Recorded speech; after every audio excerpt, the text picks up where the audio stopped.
Conspiracy theories, eh? Wait till you get a load of this.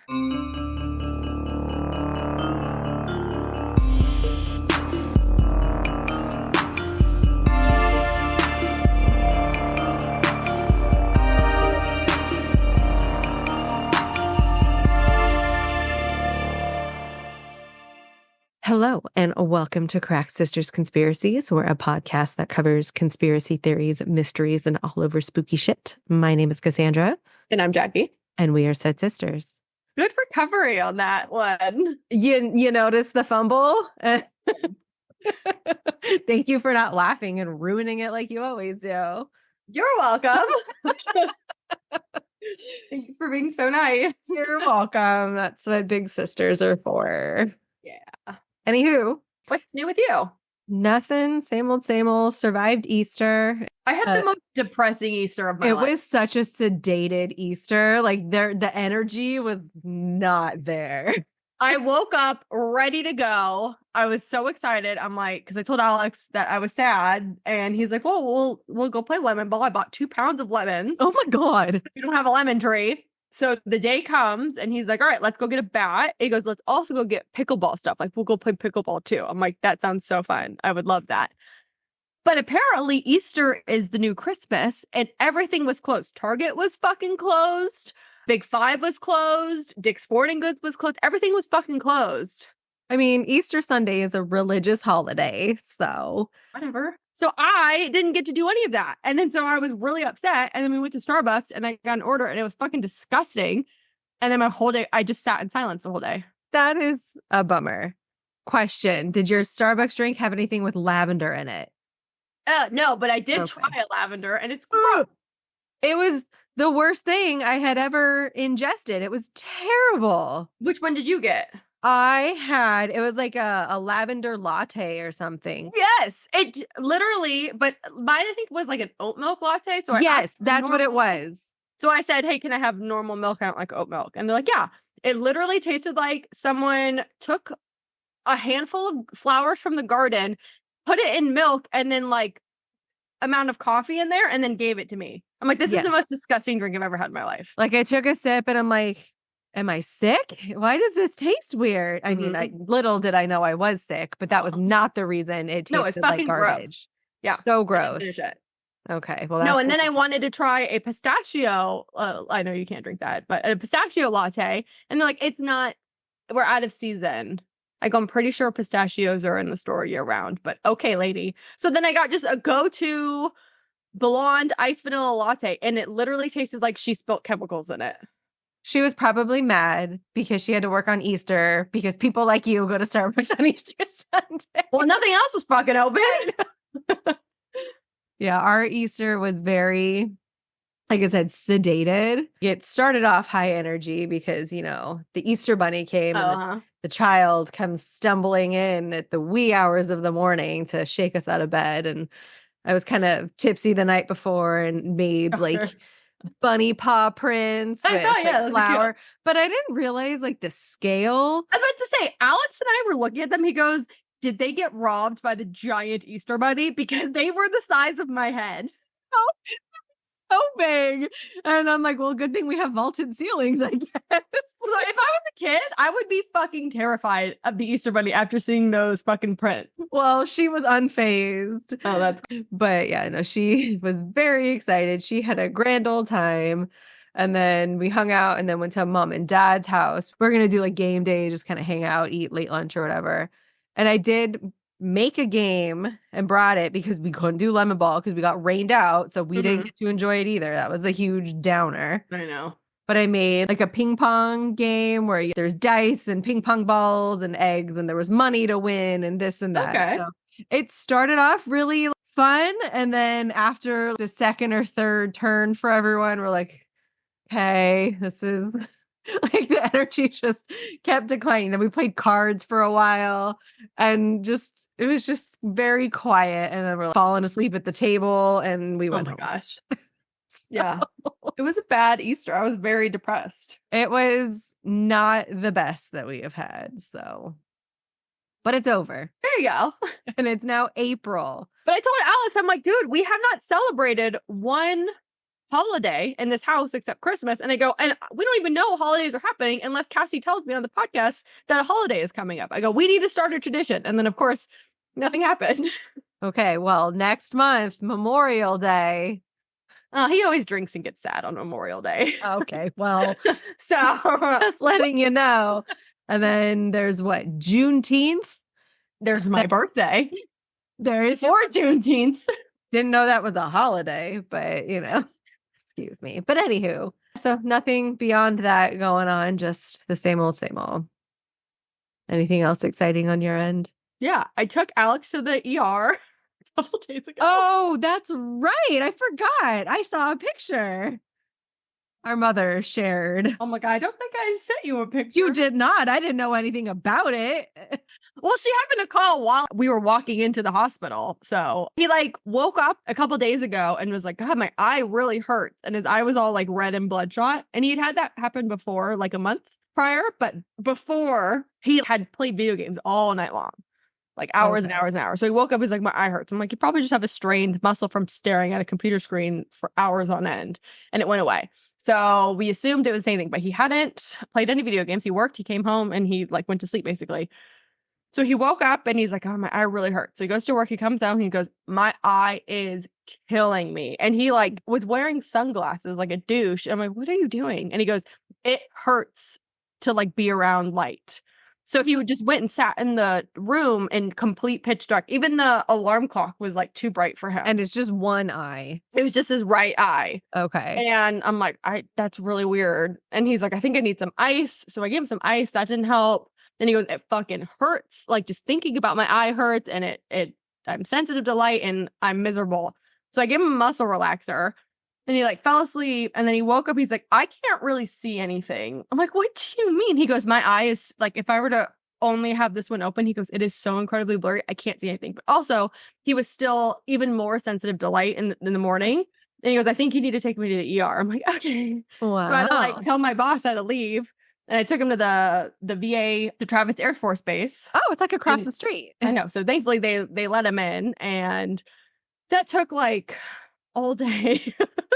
And they decided that he had iritis, which is inflammation of one of the parts of your eye. Like it's not one the of the iris, it's not the layers? cornea, but it's like in between. Yeah, a layer. Oh. And so they gave him these dilating drops that he had to do every 2 hours, and only the bad eye.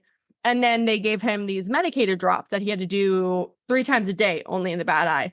But because his eye was dilating, he had one normal pupil and one giant fucking blown out pupil. And it was such a trip to stare at him. So I just made him walk around with sunglasses. And that's what I sent Mom a picture of. So that's the picture that I saw. And I was like, what the fuck? Yeah, it's very strange. He's fine now. Okay. Does he look normal now? And I mean, that's relative. cool. But Normal for him? Yes. Okay. Well, I'm glad to hear that it was nothing more serious, but eye stuff is miserable. We've gotten pink eye, and I've gotten like different eye infections from when I used to wear my contacts, and I was a fucking slob and never took them out and like slept in them, and they like fused in my eye. I was not a responsible contact lens wearer, and this is why I wear glasses now. But yeah, eye stuff is no fun. So no. And then my eyes, like, I want to be like you. So then the next day I woke up after taking me out, and my left eye was so bloodshot. I'm like, I can't get away from this shit. I thought I had pink eye, but it went away after like a day and a half. But like, we're walking around the grocery store the day before Easter, and we literally look like druggies. I always feel so out of place, like wearing sunglasses into a store. Yeah. Oh my God. We had to walk into the ER. I have a sleep mask that I use for when I have migraines. So he had the sleep mask slung over his bad eye and then sunglasses on top. We walked in, and immediately the woman's like, sir, what are you here for? Can I have your ID? I'm like, why did she just assume it was you? And then I looked at him and I went, oh yeah. Hopefully normal people don't just fucking walk around like that. He looked very funny. I mean, depending on where you're at, that could be considered normal, but. And then lastly, I think I'm being abused. Excuse me? Do you need help? No. We're yellow in the next video. This golf ball. What? What happened? And I don't know. And then just now, an hour ago, I was taking a shower, So I'm naked and I, obviously have a big mirror. And I turned and I saw that I have this bruise on my lat. And I'm like, what did you do to me? And he's like, I don't know what you're talking about. He goes, you must have done something. I'm like, I don't know. And I'm just covered in bruises, but those are the two biggest ones. I mean, I am no stranger to mystery bruises because I run into everything constantly, but those pretty significant. They're massive. And yesterday I worked out. And he's like, oh, that's it. You did chest. He goes, you must have. He goes, if you did bench presses, maybe you were laying back funny or something. I'm like, remember when you were doing abuses me wants to say. You remember when you were doing hanging leg lifts and you weren't wearing a sweatshirt? Yes. Oh my God, my underarms were purple. It probably was a gym. Yeah. I'm like, that's probably, yeah. Oh God, I went to the gym last night. And I'm back in like general population gym. Oh God, like a peasant, one of the common folk. But I made the horrible mistake of going at like 6:30 and it was the worst thing ever. And I got the shittiest workout in. At least I went, but there's so many people. But anyway, what are we talking about today? So let me get my notes out in front of me here. So my topic today is one that I pulled from the great book of wisdom with our list that we created a year ago now. A little over, yeah. It is not one I would have given really any thought to if it didn't come up on a search list that when we were making the list. So thank you, conspiracy theorists, for having something else for us to look into. But my topic today is on contrails, or are they really chemtrails and we're all slowly being poisoned? Dun, dun, dun. Sorry. Lots of theatrics today.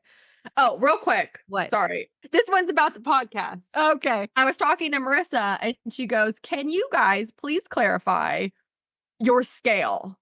She goes, I'm listening to an episode. She goes, you guys sometimes will give something a rating on your scale. She goes, but I don't know what your scale is. So I don't know what the rating means. She goes, and I've never heard the whole scale. I went, to be fair, I don't know if we have the whole scale anymore. So I divert to you and the book in your hand. Is there a scale that you can? So I don't think I wrote it down. I know I texted it to you on my old phone. Yeah, I don't have that phone either. It was one of those harebrained thoughts like, oh, we should do this. And it was never consistent, but it was perfectly plausible, but definitely deniable. So that was that's midline. Certifiably cracked means it's absolutely out there. Like, we don't believe it. We don't believe in it. And then I had thought of something clever and quippy for, oh my God, we're totally on board, but couldn't. I have no idea what it's certified. I don't know. So sorry, Marissa. If I think about it, I will let you know. But I don't think there's been anything warranting the yes. I think there was one. There might have been one, but we didn't use the scale. No, I just said, yeah. So we can just pretend it doesn't exist. You can just gloss over that because that's not going to be consistently adhered to. So sounds good. Moving on.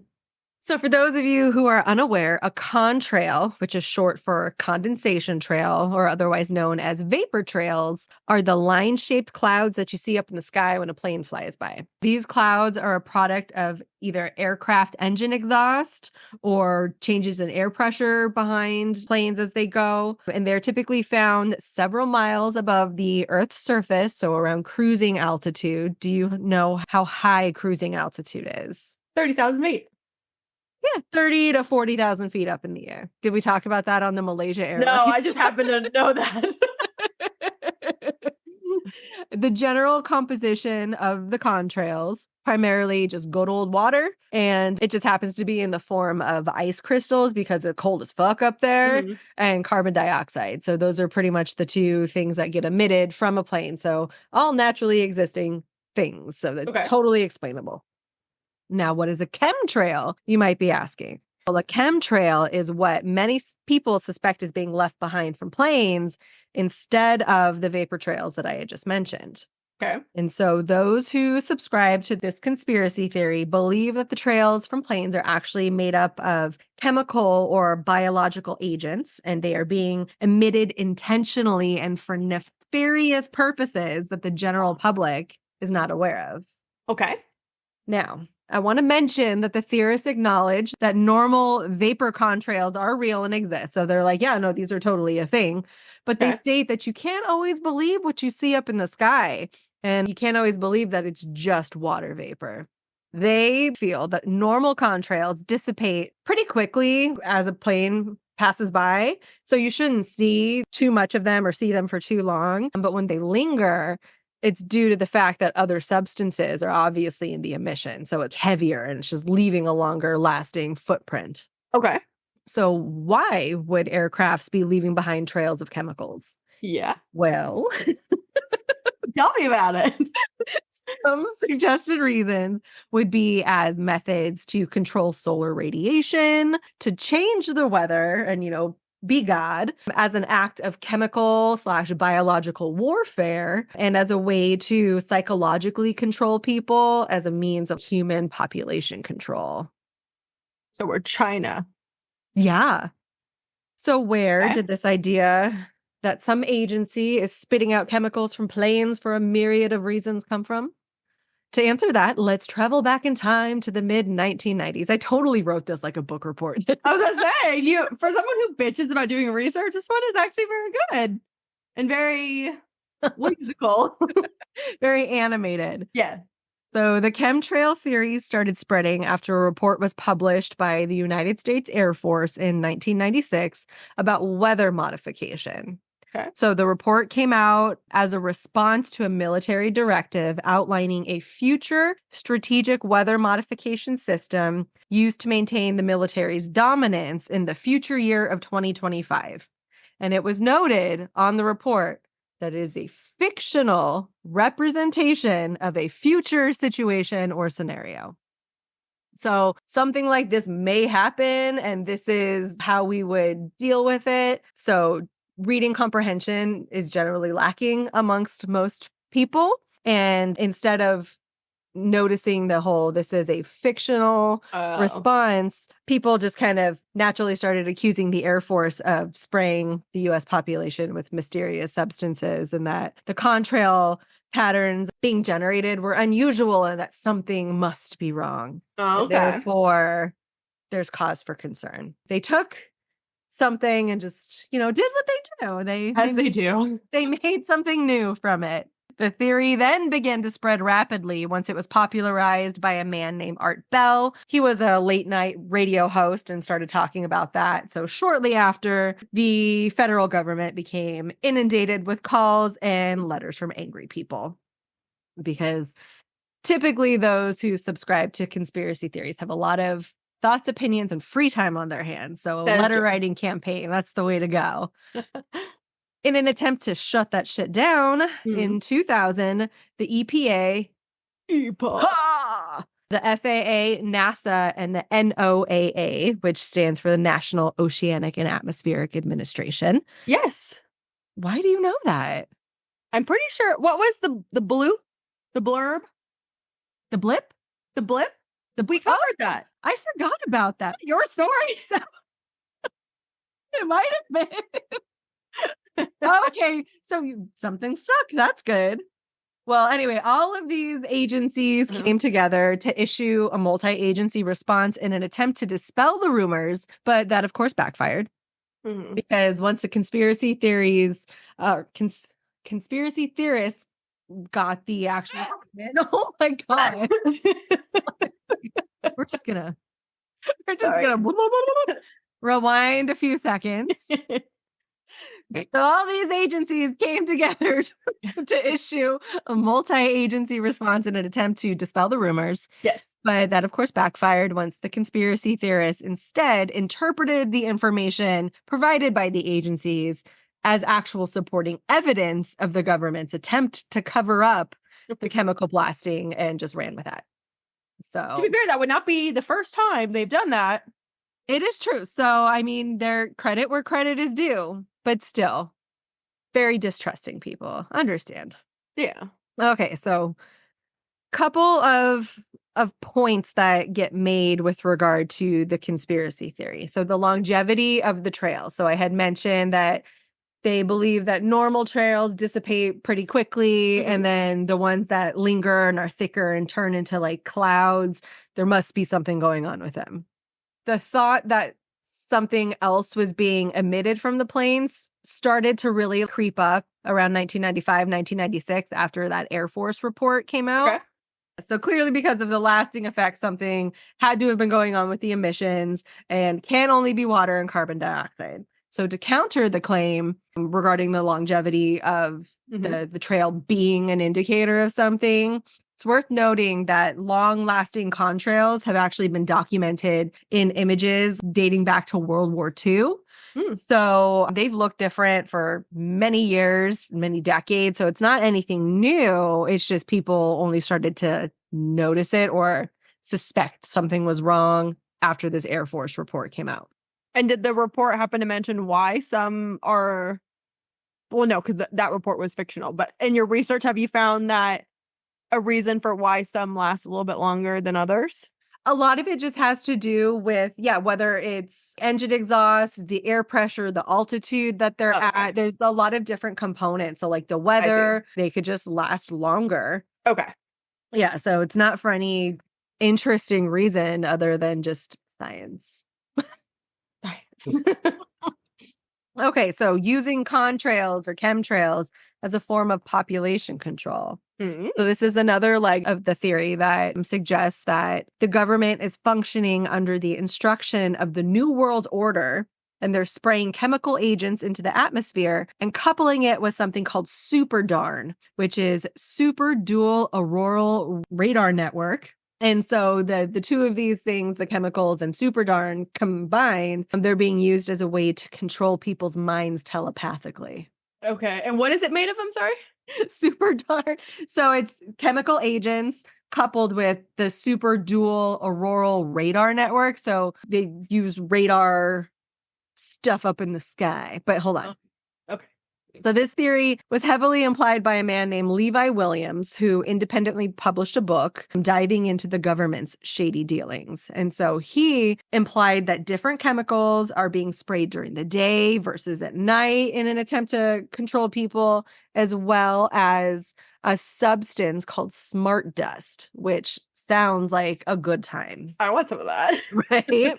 The two being added into the atmosphere via the chemtrails, the smart dust is actually made up of nano robots that can be absorbed through the skin and then can infiltrate the host body and do whatever they were initially programmed to do. It kind of makes me think of that episode of the Magic School Bus where Miss Frizzle takes the class and like shrinks everyone down and they go up the other kid's ass and into his intestine. I don't know if that's the entry point, but I think it's a cut. Whatever. But they're teeny tiny microscopic and going up in the body. And so they're saying that they're dropping mini robots with the chemicals to be absorbed into our skin. And then they control our minds and make us think and do what they want. I just remembered a Magic School Bus video game I used to play all the time. And I'm really hoping I still have it. On the computer? Yeah. The old computer at home? Yeah, I still have a lot of my computer games, like the CDs. God. Yeah, no, once we're done, I'll see if I can pull them out real quick and I'll show you. I'm like, I vividly remember playing that. So yeah, it was so fun. You got to go in Mars, I think.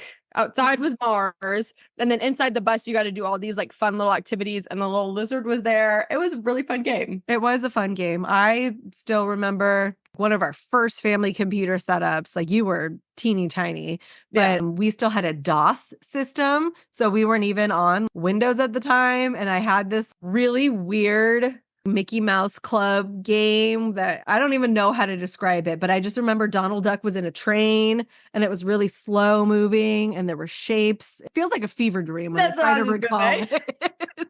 But it was real. Sure. So other potential reasons. Well, hold on. What is their purpose?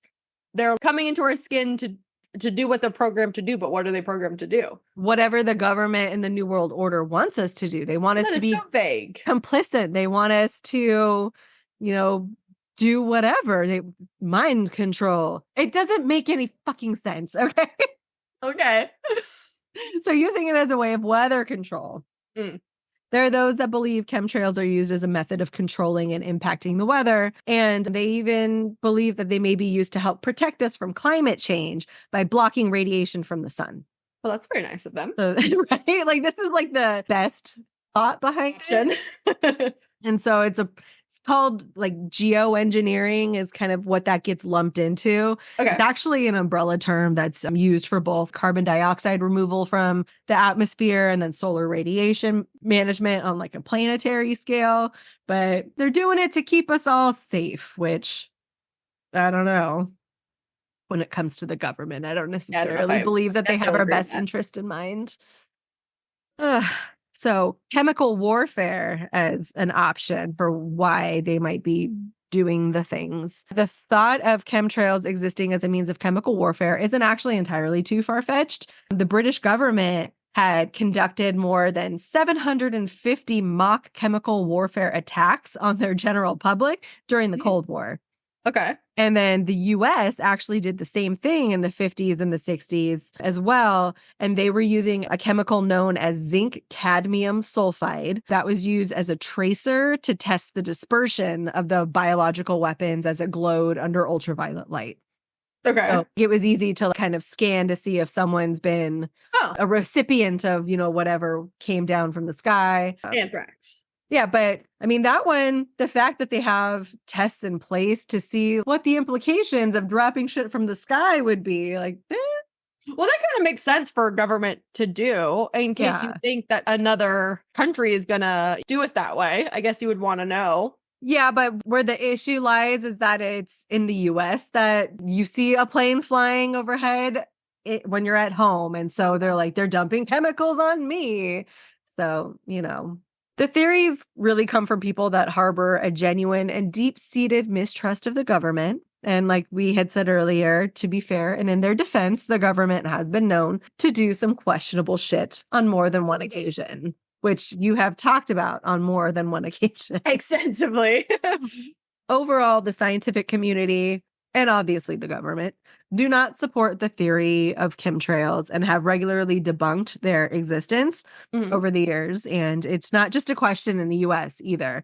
So the Canadian government had to field inquiries from their own concerned citizens and had to publicly state that no, there is no substantiated evidence to support it, scientific or otherwise, so it's not real. The more convincing argument, though, to sway my decision one way or the other would be the fact that Edward Snowden, our BFF, he's looking out for us all and keeping us all informed of the shady government dealings. He combed through all of the secret intelligence information for evidence supporting the existence of chemtrails and aliens. And he had declared them being chemtrails as not being a thing. Didn't say that aliens weren't real, by the way. Because they are. Because we know that already. But he had like an insane level of access to all like the NSA systems, the CIA, all of that. And he could not find a single thing. So I tend to believe that they are not real. And Snowden was the guy that broke the NSA was spying on everybody? Yes. And so then he went to Russia to hide out. And then he might still be there. I don't know. And then there was a whole movie about him with Joseph Gordon-Levitt, and it was good. Yeah, I never watched it. It was good. I enjoyed it. So I personally do not think that the government or any other agency or rich body is dumping anything into the sky, because I feel like it would be too costly for why. And it's also their air. They're also they would be doing themselves in. If I start seeing a whole bunch of people walking around with like gas masks on the regular, then maybe I'll be a little bit concerned. Or wearing like a hazmat suit so you can't absorb nano robots through your skin. Miss Frizzle. I don't need anyone up in my guts right now. Okay. Ew, that's not, I didn't mean it like that. Okay. But anywho, so that's that. Yeah, I didn't know a whole lot about that. I didn't know they were called Chemtrails. No. Contrails. I knew they were called chemtrails, but I thought that was like the legal name for them. No, they're contrails or vapor trails because it's condensation, water, evaporation, condensation, precipitation, percolation. That's the water cycle. What were you singing? song I made up in like 3rd grade. What were you? Oh, I learned that from outdoor school in like 6th grade. Oh, maybe that's why I didn't do great in 3rd to 5th grade. But anyhow, what are we going to talk about next week? Well, technically, next week is our Killers Quarterly. I know it is. That's why I didn't say, what are you going to talk about? I said, what are we going to talk about? I am going to be covering Randy Stephen Kraft. You know him? You heard of him? Kraft? Kraft. Like the cheese? Like the cheese. Okay. No, I have not heard of him. Me neither. You tend to pick the ones that are less known, which I respect. Yeah, we all know Jeffrey Dahmer and everyone else. Let's talk about some other horrific people. There is Who are you gonna cover? no shortage of them. I am gonna cover Ed Kemper. Yes, that's So God. Every time I hear him, I just think of Mindhunter. Yeah, That actor looked identical. He was made to play that part, and fortunately, I have seen him in other things, so he hasn't been typecast as like I have the not. serial killer giant dude. So I'm happy for him. But every time the show, fantastic, gone too soon. The book, great. Oh, I didn't know there was a book. Yes, I have it on a shelf somewhere. One of the many bookshelves. But yeah, so Killers Quarterly, because that means what, 50 episodes? 50 episodes! Jeez Louise. I know. Looking forward to another trigger warning episode. Oh, yeah. My brain is starting to shut down. I'm like, you're not saying words. You're just nodding. Just short-circuiting because of the nano robots. There you go. That's what's happening. Alrighty. Well, I mentioned when we first hopped on that I was uploading some more clips to the TikTok. So feel free to follow us there for some glimpses of the videos that you can get the full-length versions of for a very minuscule amount of money. Teeny tiny. Just a teeny tiny bit. $1 will get you access to all of our videos and some other content on our Patreon. And then we encourage you to write in, provide recommendations, comments, feedback, just say, hey, whatever. Best place to do that is our Instagram. We also have a Facebook and an X/Twitter, but don't use those. And then we also have an email. I use Twitter. I don't know how many times I have to tell you this. I know you say it, but I'm not convinced that you actually know how to use it. Have you ever logged into our Twitter? No. I don't even think I have it's probably the same credentials, but no. Well, that's on you. I'm driving. Because Twitter is trash. But you can also email us at cracksistersconspiracies@gmail.com. And before we go, in just a second, we're going to stop. And then I'm going to go downstairs real quick, because I'm pretty sure that is where my collection is. And I'm going to grab all of my computer games that we played in late 90s, early 2000s. And we're going to upload that video exclusively to Patreon. So if you want to see the games that we played and have a nostalgia moment, sign up for Patreon. I mean, that alone is worth at least $1. Right? That's just cool. That is cool. We are millennials. We love nostalgia. We are living in the past for the rest of our lives. Yep. And with that, I'm going to say stay cracked, y'all. And have a great day.